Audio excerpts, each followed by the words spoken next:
اور 70 درجات بلند کرتا. اللہ. صرف یہ نہیں، اور آگے سنیں حدیث.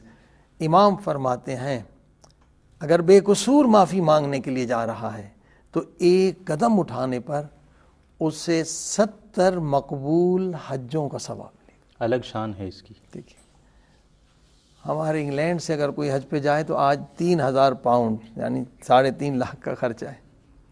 70 حج کا ثواب ایک قدم اٹھانے پر. یعنی جنت میں جانا بہت آسان ہے اگر باطنی طہارت ہو. اور تھوڑا سا تحمل کر لے آدمی. اگر باطنی طہارت نہیں ہے جنت میں جانا بہت مشکل ہے. چاہے پوری رات عبادت کرتا رہے، پوری رات خیرات کرتا رہے، لیکن باطن نجس ہے. ایک قدم اٹھانے پر 70 مقبول حج کا ثواب. اور پھر امام معصوم فرماتے ہیں اگر جا کے اس انسان کو اپنے سینے سے لگائے جس کا قصور ہے، اس سے جا کے معافی مانگے، وہیں پر خدا قسم کھاتا ہے مجھے اپنے عزت و جلال کی قسم، فرشتوں گواہ رہنا میں نے اس بندے کے سارے گناہ بخش دیے. اللہ اکبر. اور کیا چاہیے؟ صرف یہ نہیں کہ گناہ بخش دیے، پھر خدا کہتا ہے اے فرشتوں گواہ رہنا کہ میں نے اس کا مقام شہید کے برابر کر دیا. یہ جب مرے گا تو شہید کے برابر اسے ثواب ملے گا. اب ممکن ہے کہ ہمارے سننے والے سوچیں کہ اس نے تو ایک پتھر بھی نہیں کھایا، ایک تیر نہیں چلایا، ایک تیر نہیں کھایا، شہید کا ثواب ہو گیا. کوئی تلوار نہیں چلائی. اگر غور کریں تو اس نے بڑی تلوار چلائی ہے. کافر پہ تلوار چلانا آسان ہے، اپنی انا پر، اپنی میں پر، اپنے نفس امارہ پہ تلوار چلانا بہت مشکل، بہت سخت ہے. جہاد اکبر شاید اسی کا نام. جی ہاں. اس نے اپنی میں کو ختم کر دیا، تکبر کے بت کو توڑ دیا. لہٰذا آپ دیکھیے دوسری حدیث ہے کہ معاف کرنا کتنا عظیم ہے. باطنی طہارت، روزے کا مقصد صرف بھوک پیاس نہیں ہے کہ حضور پاک صلی اللہ علیہ وسلم فرماتے ہیں بعض کے حصے میں صرف بھوک پیاس ہے. اس کا مقصد ہے کہ سارے اعضاء آپ کے پاک ہو جائیں، ایک ایک عضو آپ کا پاک ہو جائے. اور یہ ممکن ہے اسی طریقے سے کہ اگر سب کو معاف کر دیتے ہیں تو آپ کا درجہ کتنا بلند ہوتا ہے. دوسری حدیث میں ہے کہ حضور پاک صلی اللہ علیہ وسلم فرماتے ہیں کہ ایک لوگ قیامت کے میدان میں آئیں گے، ایک شور ہوگا کہ انبیاء آ گئے، کچھ کہیں گے اولیاء خدا آ گئے، محبوب خدا یہ کون ہے.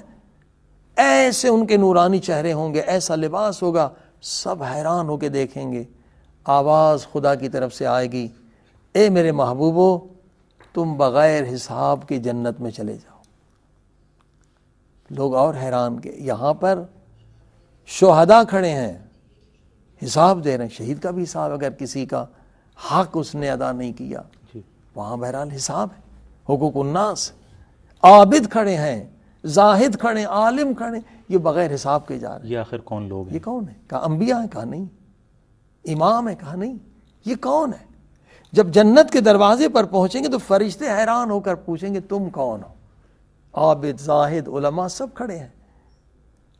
وہ جواب دیں گے ہم نہ انبیاء ہیں، نہ امام ہیں، نہ شہداء ہیں.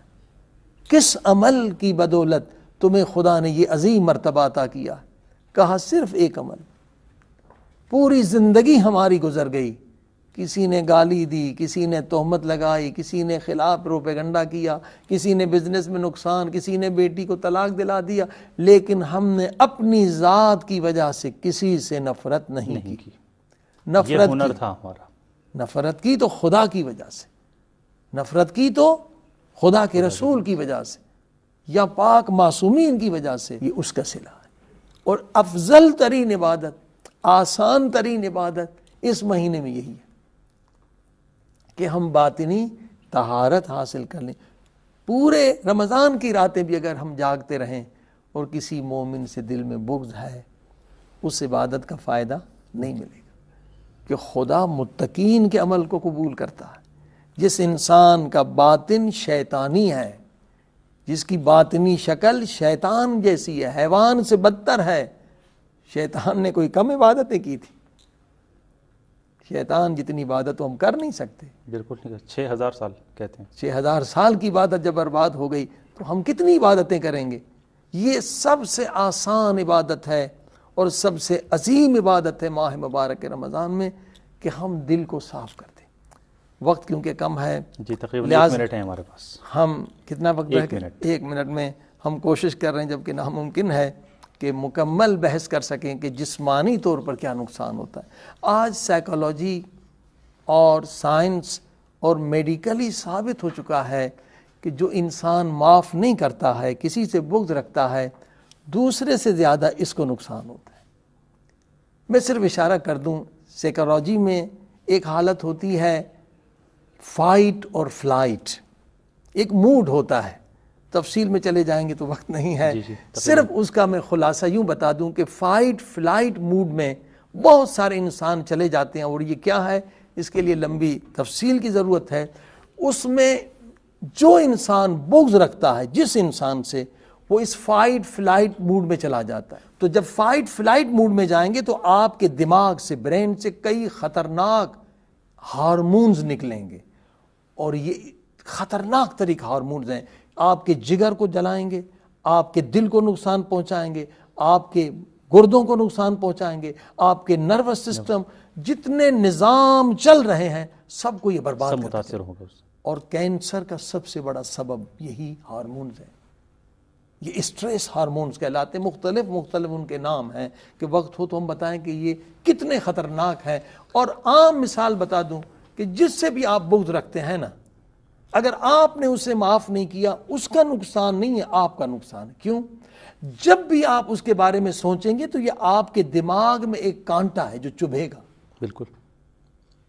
آپ کا موڈ بدل جائے گا. جس سے آپ بغض رکھتے ہیں، جس نے آپ کو گالی دی ہے، جس نے آپ کو برا بھلا کیا، آپ کو نقصان پر، جب بھی اس کے بارے میں سوچیں گے آپ کے دماغ میں کانٹا ہے. یہ کانٹا آپ نے خود رکھا ہے. خوشی کی حالت ختم ہو جائے گی، آپ کا موڈ بدل جائے. مثلا اگر ابھی میں آپ کو کہوں کہ بھئی آپ تصور کریں کہ لیمبو ہے، آپ نچوڑ رہے ہیں پانی میں زور سے، اس میں بہت رس ہے، تو آپ کے منہ میں پانی آ جائے. اسی طرح سے جس نے آپ کو گالی دی ہے، جس نے آپ کو، جب آپ تصور کرتے ہیں اس کے بارے میں سوچ، تو وہی موڈ میں آپ چلے جاتے ہیں، یعنی اسٹریس موڈ میں چلے جاتے ہیں. وہ کانٹے کی طرح چبھتا ہے، اور یہ اسٹریس سکون آپ کا برباد کر دے گا، آپ کا دشمن. اس کا صرف ایک ہی طریقہ ہے کہ آپ اسے معاف کر دیں. معاف کرنا یعنی اپنے دماغ سے کانٹا نکالنا ہے، اس پہ احسان نہیں، یہ خود پہ احسان. خود اپنے اوپر احسان ہے. جی ہاں، کیونکہ جب تک آپ معاف نہیں کرتے یہ کانٹا آپ کو زندگی بھر چبھتا رہے گا.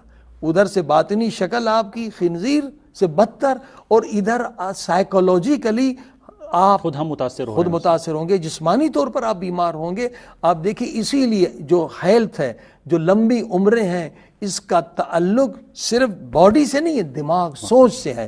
جو لوگ ہمیشہ دوسروں کو معاف کرتے ہیں وہ لمبی عمر پاتے جیتے ہیں، خوش رہتے ہیں ہمیشہ. بہت شکریہ جناب کاظمی صاحب، میں نہایت شکر گزار ہوں آپ کا. میرے لیے بڑی دلچسپ گفتگو تھی، اور امید ہے کہ انشاءاللہ ناظرین نے بھی اس سے کافی فائدہ اٹھایا ہوگا. میرا دل چاہتا تھا کہ اگر وقت میں گنجائش ہو تو اور میں اس گفتگو کو آگے بڑھاؤں، لیکن پروگرام کا وقت اس سے زیادہ ہمیں اجازت نہیں دیتا. بہت شکریہ آپ کا. ناظرین، آپ کا بھی شکر گزار ہوں کہ آپ ہمارے ساتھ بنے رہے، اس پروگرام کو دیکھتے رہے. افطار کے لمحات ہیں، نہایت اہم اور مقدس لمحات، ہمیں اپنی دعاؤں میں یاد رکھیں، اور آئندہ بھی اپنا یہ پروگرام دیکھنا نہ بھولیں. خدا حافظ.